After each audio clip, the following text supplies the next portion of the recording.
le monde.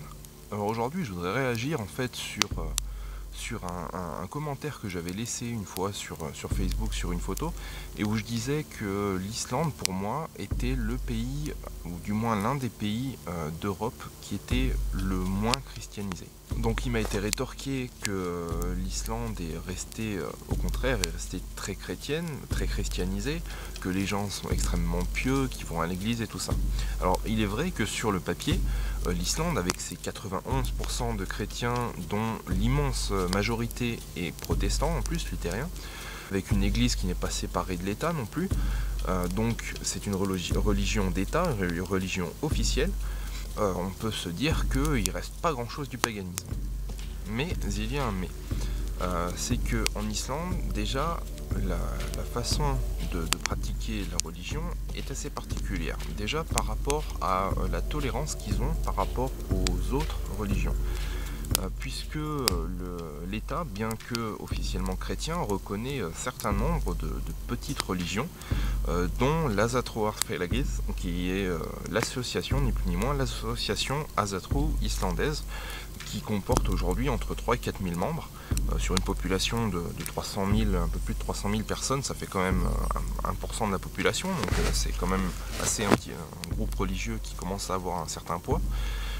Donc l'église islandaise a une certaine tolérance par rapport à justement ce renouveau du paganisme, en tout cas cette association qui se veut païenne et qui se revendique païenne. Donc ce qui est curieux, parce que les chrétiens globalement ne sont pas vraiment connus pour leur tolérance vis-à-vis des autres religions, notamment des petites religions. Ça c'était le premier point. Alors le deuxième point, c'est qu'il y a très peu d'athées. Donc certains vont dire oui, justement, les athées se détournent du christianisme.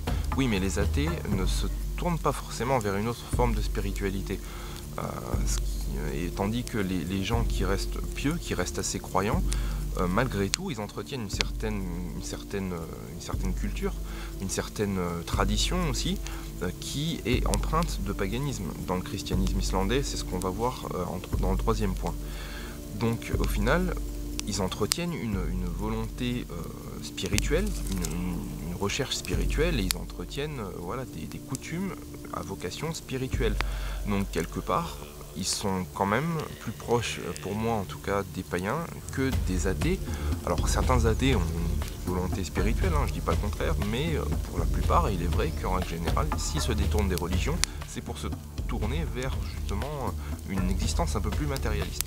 On vient au troisième point, c'est-à-dire que en fait, pour moi, quand je dis que l'Islande est restée extrêmement païenne, je ne veux pas parler en fait des chiffres, de ce qui est chiffrable et ce qui est officiel.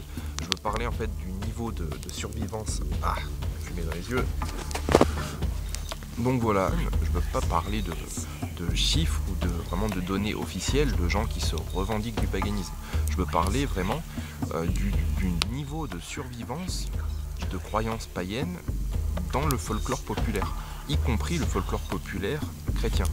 Puisque c'est un secret pour personne qui s'intéresse un petit peu aux religions et à l'histoire des religions, que dans tous les pays d'Europe qui ont été christianisés, il y a eu un certain nombre de survivances païennes qui ont été intégrées au sein de la nouvelle religion qui arrivait. Donc en Islande, quelles sont-elles ?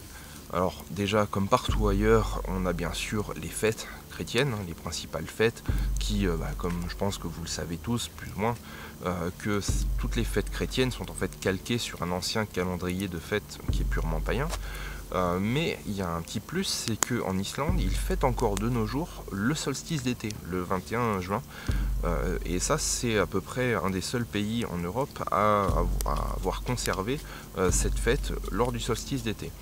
Il y a aussi quelques pays de l'Est qui le font, mais c'est assez rare. Ensuite, on va avoir, et ça c'est un peu plus original et un peu plus spécifique à l'Islande, les contes populaires. Donc dans tous les pays, il y a des contes populaires, mais eux, ces contes sont vraiment empreints, complètement imbibés de magie, de créatures, d'elfes, de trolls, etc. Notamment, vous avez le conte du pasteur magicien, du pasteur doté de pouvoirs naturels surnaturelle du Hvalfjord, qui parvient à capturer une baleine malfaisante dans un lac. Vous avez par exemple l'église des elfes du Tunguskapi, qui est aussi un conte assez connu en Islande. Et là je parle vraiment de contes, je parle pas des sagas qui parlent d'une période païenne. Là il s'agit de contes qui ont été compilés en fait au 19e, mais qui se déroulent lors du Moyen-Âge, donc lors d'une période chrétienne.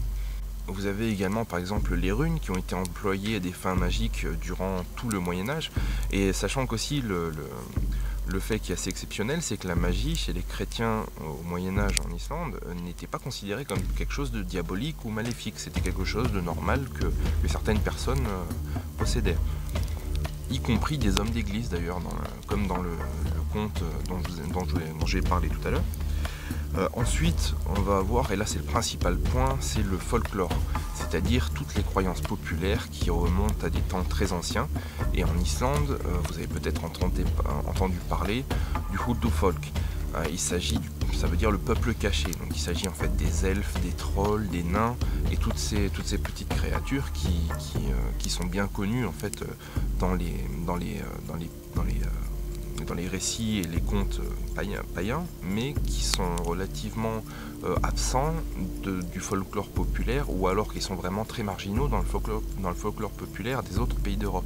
Alors qu'en Islande, on a une croyance qui est très très forte, très très ancrée, puisque 50% de la population, 50%, soit y croient fermement, soit trouve que l'existence de ce peuple caché est très très probable, à ce point qu'ils en viennent à consulter en fait des spécialistes, par exemple quand ils construisent une route ou quand ils construisent un bâtiment et qu'il y a des rochers, parce que pour eux les elfes vivent dans les rochers, et ils en viennent carrément à consulter en fait des spécialistes pour savoir si ça dérangerait les elfes, ou le peuple caché du moins, si on détruisait ces rochers pour construire une route ou un bâtiment à la place. Et il est même arrivé que des chantiers, par exemple de construction de routes, contournent certains rochers parce qu'ils étaient réputés comme étant habités par les elfes.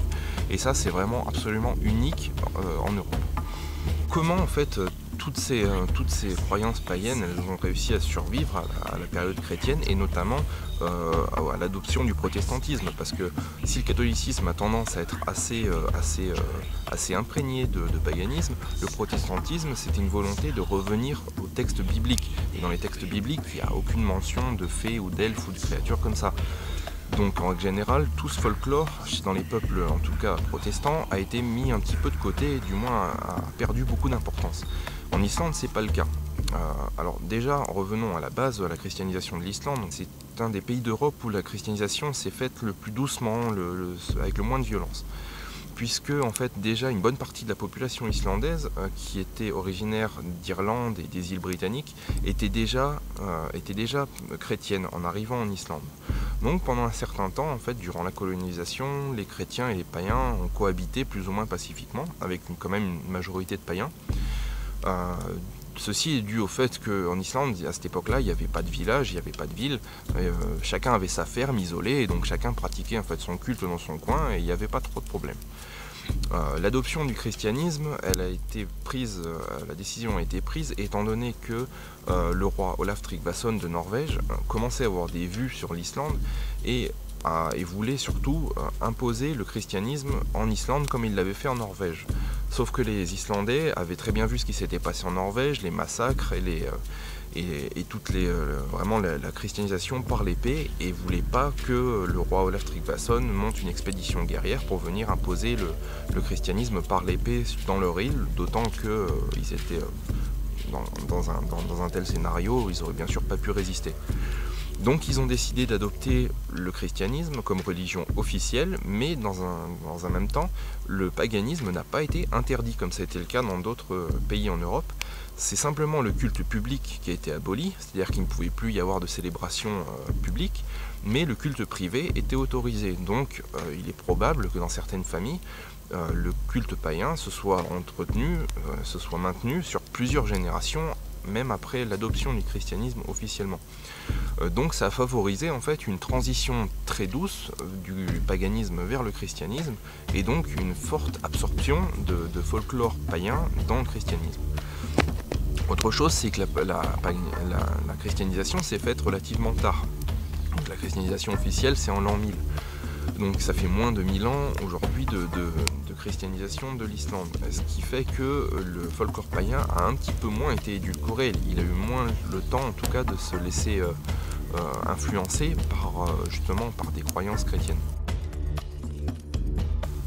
Et ce, malgré l'adoption en fait du protestantisme, puisqu'aujourd'hui ils sont protestants, mais ce protestantisme n'a pas été choisi véritablement par les Islandais. Il aurait été imposé par la couronne de Danemark au XVIe siècle, puisqu'à l'époque, politiquement parlant, l'Islande était sous domination danoise. Donc ils ont dit simplement, en fait ce qui s'est passé, c'est qu'ils ont dit bah ok, on adopte le protestantisme. D'ailleurs il y a eu moins de conflits que dans le reste de l'Europe, ça a été moins sanglant, les guerres de religion entre les catholiques et les protestants.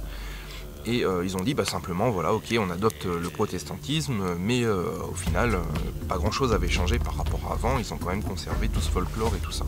Donc pareil, c'est assez unique, puisque dans les autres pays protestants, comme je disais tout à l'heure, on a eu tendance à vraiment faire un peu le ménage et relayer, balayer et puis envoyer aux oubliettes une bonne partie, en tout cas, du folklore païen qui avait survécu au sein du catholicisme. Sinon, j'ai aussi entendu l'argument comme quoi il y avait également l'Irlande qui avait conservé un folklore très important avec les léprechaunes, etc. Sauf qu'il y a des grosses différences en fait entre l'Islande et l'Irlande. Déjà parce que, comme je vous l'ai montré tout à l'heure, en fait l'Islande n'a jamais vraiment perdu en fait toutes ces croyances, toutes ces coutumes. Elles sont restées vraiment dans le temps, dans l'évolution de la religion, et elles se sont pas perdues à aucun moment donné. C'est pour ça qu'aujourd'hui elles sont toujours là. En Irlande, c'est différent. En fait, ce folklore a été beaucoup plus en fait balayé par l'arrivée du christianisme. Et c'est un peu comme les Eddas en Islande, hein. C'est les moines irlandais qui ont mis par écrit tout ce qu'on connaît aujourd'hui des coutumes et des traditions païennes celtes, donc irlandaises. Et c'est à partir de ces textes-là, en fait, que ce peuple caché, donc ces léprechaunes, etc., sont redevenus entre guillemets à la mode à partir du 19-20e siècle, quand les mouvements romantiques sont apparus et qu'ils ont justement remis un petit peu au goût du jour tout ce folklore populaire. Mais au cours du Moyen-Âge, il s'était quand même fortement édulcoré, il s'était quand même fortement perdu, et il est revenu relativement récemment, en fait, entre guillemets, à la mode, ou en tout cas il est redevenu dans l'imaginaire populaire, mais très récemment. Et si aujourd'hui il est assez présent, en fait les gens ne croient pas véritablement. Je pense pas qu'il y ait beaucoup d'Irlandais qui pensent que les léprechaunes existent véritablement. C'est plus une image qui se donne en fait, c'est plus un symbole national, voilà, qu'ils utilisent. De plus, les symboles sont très importants, puisque avec le conflit qui les oppose depuis très longtemps entre les protestants anglais et les catholiques irlandais, c'est un petit peu des symboles qu'ils utilisent comme ça en tant que rempart au protestantisme, qui rejette fortement. Et également pendant la période, donc au 19e siècle, quand les Irlandais ont émigré en masse aux États-Unis, ils n'ont pas forcément été très bien accueillis là-bas, et se sont regroupés en communautés, et en fait toutes ces petites croyances populaires qu'ils étaient les seuls à avoir, que les autres Américains n'avaient pas, c'était une sorte de marque de regroupement culturel. Donc au final, si en Islande, ce peuple caché est resté assez empreint de symbolisme et de valeurs en fait, surnaturelles, religieuses, là en Irlande c'est totalement différent. Aujourd'hui c'est devenu complètement commercial. On voit tout un tas de produits dérivés avec des léprechaunes, avec des petits êtres comme ça. C'est devenu vraiment commercial, et c'est devenu quelque chose de totalement ça a totalement été édulcoré. Il n'y a plus du tout de sens profond. Enfin, on ne sait plus. Aujourd'hui, les gens ne savent plus du tout d'où viennent ces petites créatures, d'où viennent ces petits êtres, et leur symbolique qu'ils pouvaient avoir à l'origine. Voilà, donc pour finir, je voudrais juste ajouter aussi une chose, c'est que certes, il y a aussi les pays de l'Est de l'Europe qui sont restés avec tout un tas de folklore païen et des fêtes païennes qui célèbrent encore aujourd'hui. Mais c'est un autre sujet, parce que les pays de l'Est, leur histoire est assez différente, ils n'ont pas subi les mêmes influences. Mais il y a aussi le fait que ce soit resté des populations très rurales, exactement comme en Islande en fait, puisque il y a peu encore, au début du siècle dernier, les Islandais vivaient encore en majorité dans la campagne. Les villes se sont développées très tard et comme on peut le voir dans toute l'histoire en fait des religions, le paganisme partout en Europe a survécu beaucoup plus longtemps à la campagne que dans les villes. Donc ça aussi c'est un des facteurs qui a permis justement à toutes ces croyances païennes de survivre. Voilà, donc pour conclure, j'espère que cette vidéo vous aura plu, que j'aurai pu éclairer un petit peu voilà, ce sujet et pour me faire un petit peu comprendre ce que je veux dire quand je dis en fait que les gens sont plus païens aujourd'hui en Islande que dans le reste de l'Europe.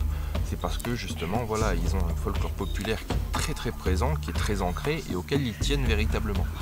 Ce qui n'est plus du tout le cas en France, où on voit vraiment comme des choses extrêmement romantiques, les elfes, etc. Donc voilà, pour finir, je voudrais vous remercier d'avoir regardé cette vidéo. Merci aux nouveaux abonnés. Abonnez-vous si vous ne l'avez pas déjà fait. N'oubliez pas aussi de double-cliquer, vous savez, sur la petite cloche pour être sûr de recevoir les notifications lorsque je mets du nouveau contenu en ligne. Voilà, laissez un avis, un commentaire, pourquoi pas. Et puis merci encore une fois d'avoir regardé cette vidéo et à très bientôt.